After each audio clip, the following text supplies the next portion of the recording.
Hello everybody, Blue Dooley, and we're doing something a little different today. I'm going to jump in ATS. We're going to hop in GTM's T-800 mod truck, and we're going to take a trip from Elko up to Boise, and we're going to do this video kind of as a vlog. So we'll check out the mod, and then I thought for shits and giggles, I'd talk about the first truck I drove. Well, there's actually two, because I learned how to drive in two different dump trucks. One was an automatic and the other was a 10-speed. So let's jump into the game and we'll check out the T-800 that I've spec'd out, and then we'll get rolling.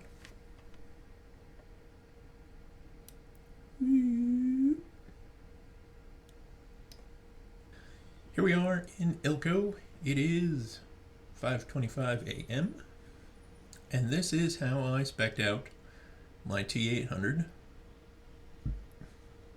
Have the pusher axle, blue and black paint, black rims, and the trailer is kind of painted to match. Went with super singles on my trailer, and the tank's actually light enough. You can leave the lift axles lifted. Fires right up. Doesn't sound too bad. Let's put that axle on the ground, because the truck mod itself actually has steering. The lift axle on the truck actually steers with your steering input, so that's actually really kind of cool. In real life, they just kind of are free to steer however they want, and they just turn kind of as they follow. But we don't need either one of them. So I'll get those picked back up. And the coating on the truck's really good, so when they're off the ground, they stay straight. Really awesome mod. Got a light bar on it, which looks really good. And of course I put train horns on it because train horns. I'll jump in the cab here. And the interior is modeled really quite nice. I drive a 2006, so this is a newer model. Mine's got a flat roof with no sunroof. Even the day cab of this truck has a sunroof, which is pretty awesome. Of course, you can change your steering wheel. There was probably a dozen different interiors you could select from. I did notice, however, I had to put the realistic headlights mod in, because this truck's the headlights it came with were so bright on low beam, it would actually wash the screen out, making the mirrors completely useless when it was dark. They were bright headlights, but you couldn't see behind you. So the realistic headlight mod really kind of toned it down. Of course, now we're getting up here in the day, so we don't need it.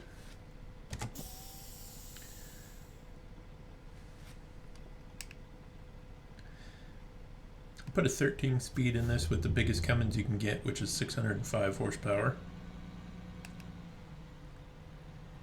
Plenty of horsepower for a tank.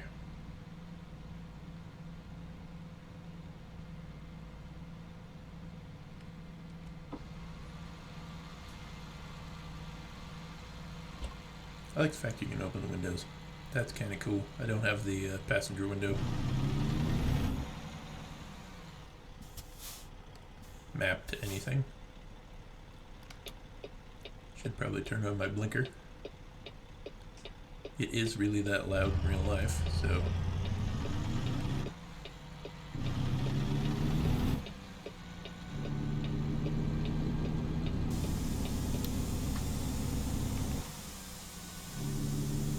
All the gauges work. The truck mod is really well done.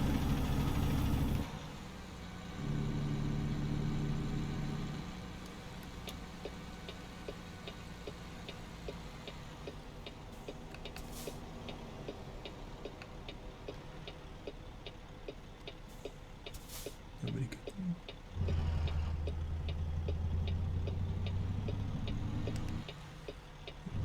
stuck. Even in the daylight, those mirrors are kind of dark.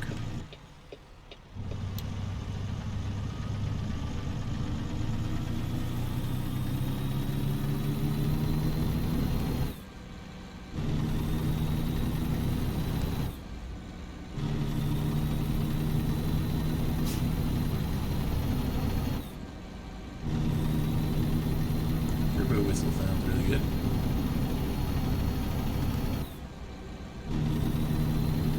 Alright, let's roll up the window. And get heading down the road. I've actually had my CDL. This will be my 16th year.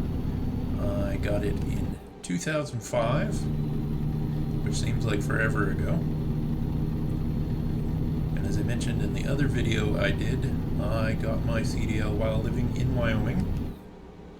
So I learned how to drive in Wyoming winter. Everything else is pretty tame after that. And this was also before they changed how they do the CDL testing. When I did it, any combination vehicle you could show up with the test you could take and get your Class A.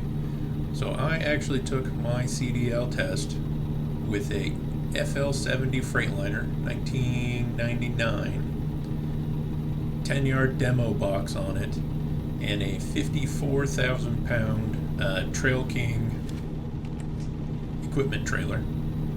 So it was a pintle hook and automatic. So I cheated when I got mine. However, the instructor was really thankful because we showed up early, which got me some bonus points. As a mechanic, I breezed through the pre-cherub, no problem at all. And the driving portion of the test, since I didn't have to shift, that was a whole page he didn't have to grade me on. And he was actually, I was the last person he was testing before the before he would have his certificate, so he could actually be a tester. As in Wyoming, there weren't a lot of people who could do CDL testing. Oops, wrong button. So I cheated in my CDL test. I'll freely admit that it was pretty easy to take it with a dump truck and a pintle hook trailer. Hey, the truck and trailer combination was good for 80,000 pounds. Air brakes on both. The truck with the manual, it was in bad enough shape. I don't think it would have passed a DOT inspection to be road legal, but since where we were using it, we never took it on the highway. And the only time it left campus was to go to the landfill. But it was a 81 GMC. It used to be a trash truck, but they took the trash body off of it, put a 5-yard dump box on it with a non-turbo V8 cat, so it had no power, and a 10-speed Eaton that was so worn out, if you were shorter than me at 6'4", you'd have to lean halfway across the truck to get it in the 9th and 10th gear.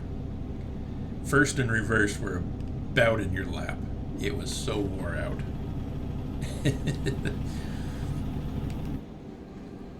I think when I started driving it, it was on its second transmission and third or fourth engine. That poor truck, it was beat. I spent many hours sitting in that old GMC with barely working heat in the wintertime, hauling snow. And that's how I really learned how to drive a 10-speed, was in town, on ice, on campus even, because at the time I worked for the University of Wyoming in the equipment shop as just a general laborer. I was also a mechanic helper, and then after I got my CDL, I got to help with the bigger projects and actually run equipment.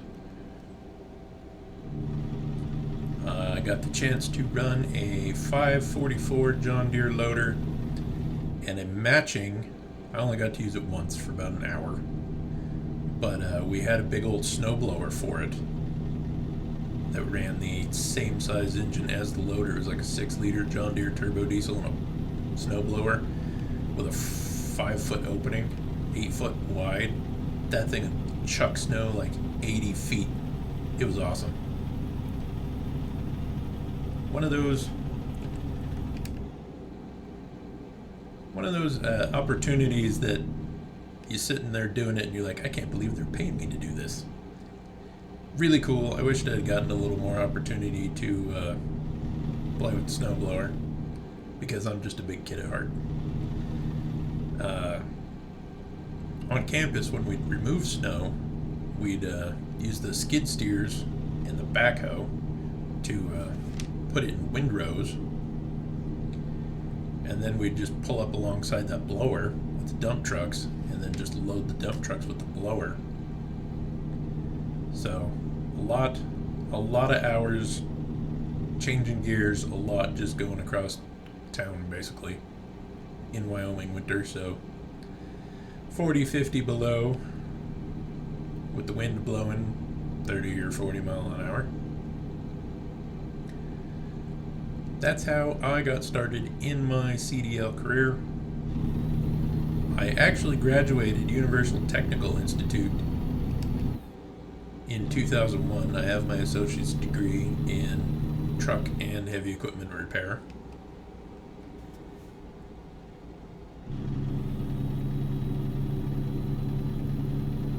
Which is a little bit of a blessing and a curse, because when I call the mechanic and say something's wrong, he expects me to know exactly what it is. And I do for the most part, or I can at least guess close enough. I'd be like, hey, I think it's this. And at least give him a hand when he comes out to work on the truck, which thankfully, now that I'm hauling trusses, breakdowns are a lot less common.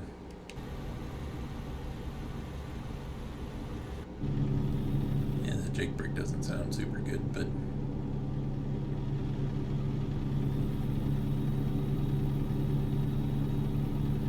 so type in the comments. Let me know what your first big truck you drove was. I want to know. I want to know if everybody else has started off in crap trucks like me. I went from driving that beat up old GMC. We moved to Casper, and I actually ended up working for a trash outfit. Started with what's called a PAL body, and it was a 4200 International with a 466 and an Allison 6-speed. And that truck would scoop, because of course all it basically had was forklift forks on the back. And I could run around and grab 3, 4, or 6 yard containers, rear load or front load, and swap them out if they were damaged, or people use them for remodeling and stuff. So I could run to their house, snag that box, drive it out to the landfill, and the forks would actually rotate. It'd do full 360 degrees either direction. So I could run out to the landfill, dump that container out, and then take that container and swap it out with another full one. Did that for a little while, and then switched up to roll-off, and got my... I've driven a lot of Freightliners, doing delivery driver and stuff, but it was a 10-speed, first nice truck I drove where everything worked on it worked. No Jake brakes though, which it really kind of needed when we went up Casper Mountain.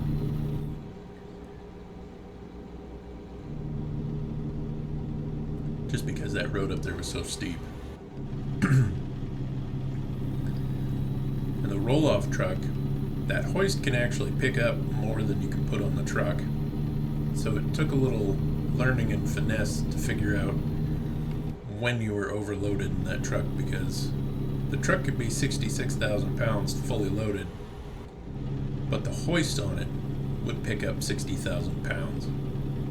And there were a couple of times I pulled the front end of that Freightliner 3 or 4 feet off the ground trying to pick something up, and I just have to call the boss.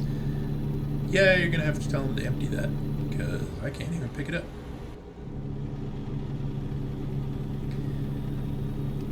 After driving for them in a while up in Casper, the wife got a teaching job here in Twin Falls, which is where I'm at right now.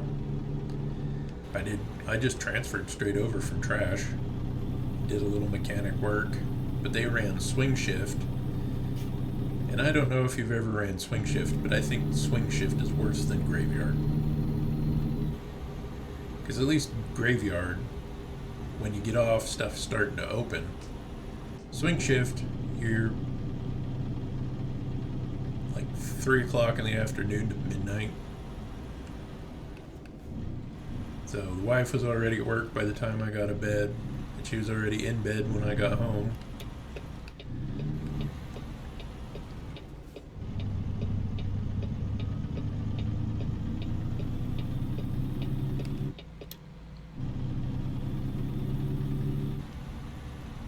Up in Napa already.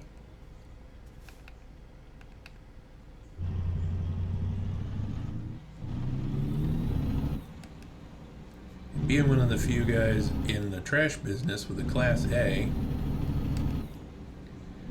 I spent 6 weeks with a Mack.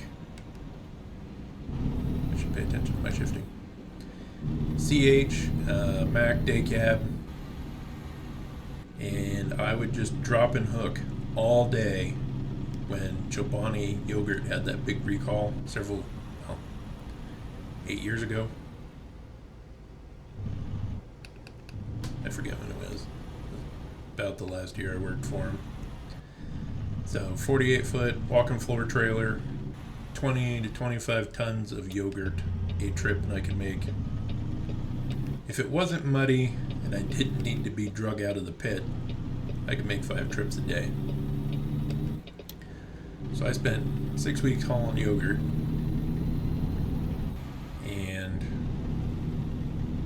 They also had a Freightliner. I like driving the Mack a little better because I'm not a fan of Caterpillar. I will freely admit that. The ones I've driven never really impressed me that much. The current one I have in my 2006 T-800, it's been pretty reliable, but our 2016 T-880 has a 12-liter pack car in it with a 10-speed. And that truck will eat my lunch all day. That poor asthmatic cat I have. Everything it has to try and keep up with that 12-liter. Which is also kind of why I jake brake all the time, even in town. My truck's jakes are the loudest, but they're not that loud. And we're always out in the daylight. Oh shit, that was accurate.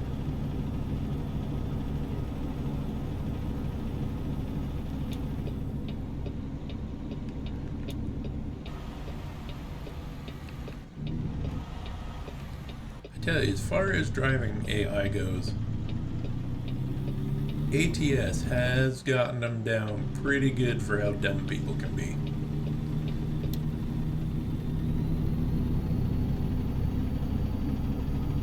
So the lights and the mirrors on this truck, just something a little odd about them.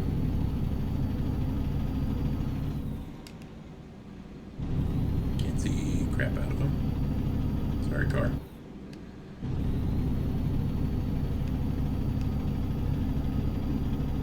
But I am so much happier to be out of garbage. It paid good, and some of the guys I worked with were pretty good. It's kind of one of those jobs, if you work with guys that you like, it can be a pretty good gig. If you work with guys you don't like, well, that's any job. If you work with people you don't like or don't get along with, it's it's no fun.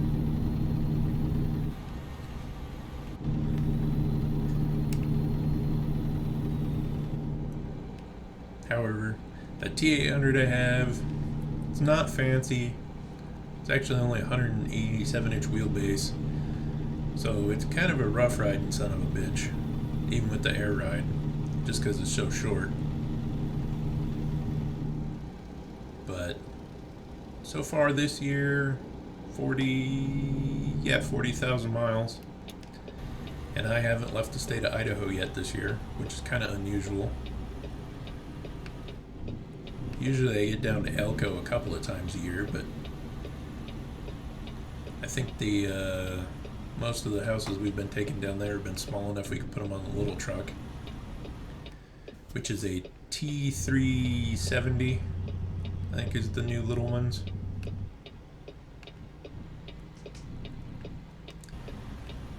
It's just a single rear axle, basically a medium duty truck with a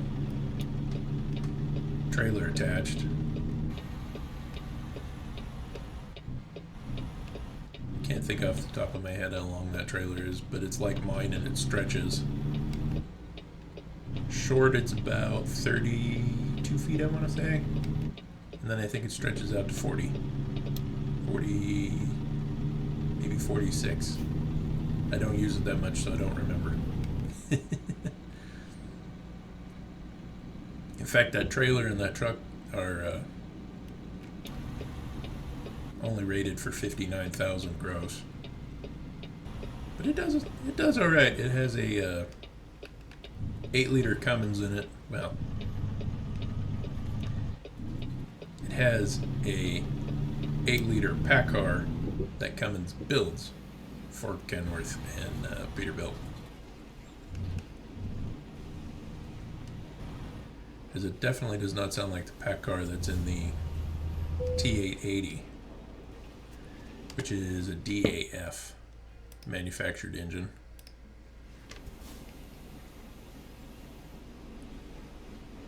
I bet we can't loop around. Nope.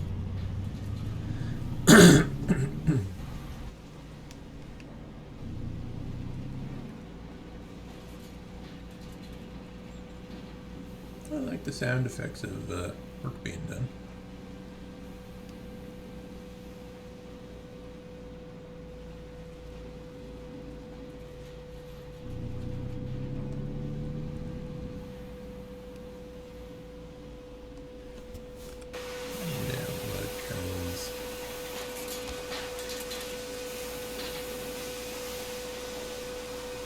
Pick that axle up.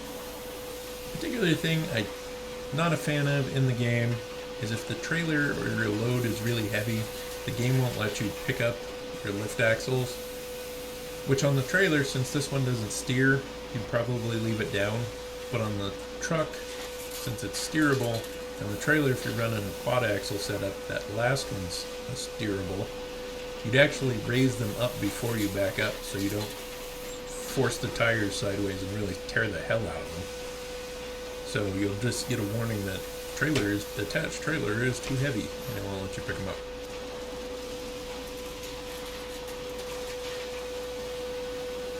Really is a good looking truck though. Aside from them headlights blinding even yourself and the mirrors being a little weird, it is a really good looking truck. I'll jump inside and see how bad I can embarrass myself backing a trailer in a video game.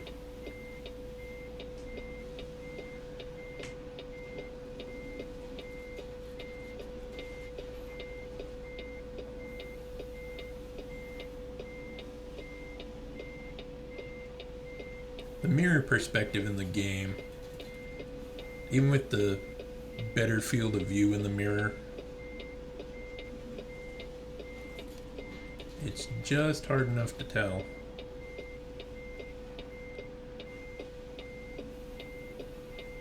I'm not sure if we're going to sneak past that or if we're going to hit it. We're going to hit it.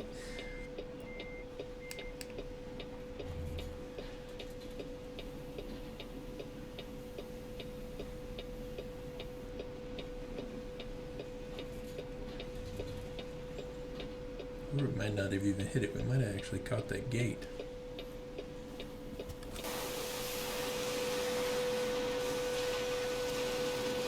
No, we hit it. It's a video game. You can be outside the truck, so that's what we're going to do. Not even going to apologize for it.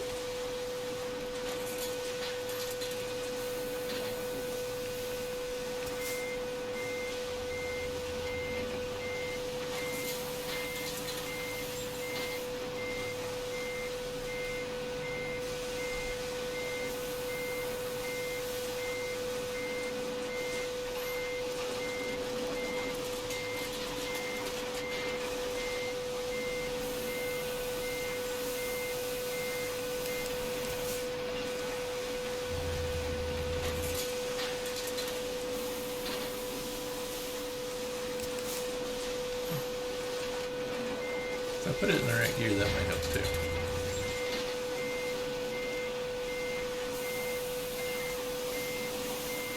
This is oddly one of those weird instances where doing it in real life is easier than it is in the video game.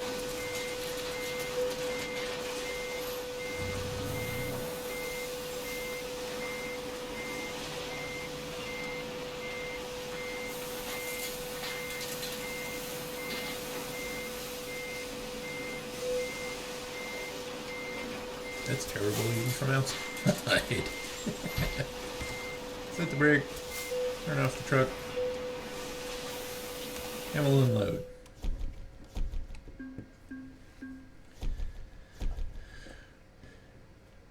Easy $5,700. Took us 6 hours, drove 218 miles, used 30 gallons of fuel.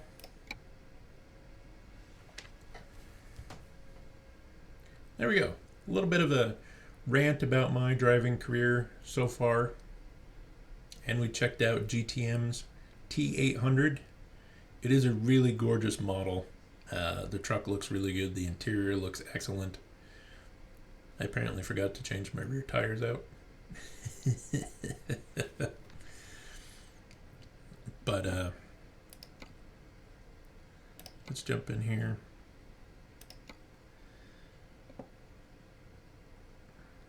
And where are you? Nope. There you are. Alright, we'll jump in here, show you a couple of options. Of course, you can do the big stand-up sleeper, the studio, which is what I had, and a day cab. Everything from a stumpy 4x2, extra long 6x4. There's the steerable, not a steer axle. I believe this one's just static. Rear steer specialized.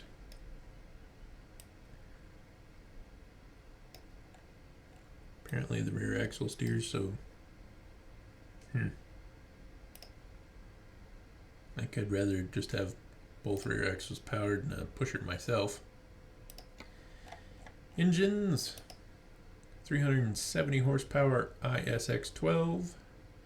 Get a pack car. It's basically going to be Cummins or pack car anymore. Take it up here to the C15 aftermarket.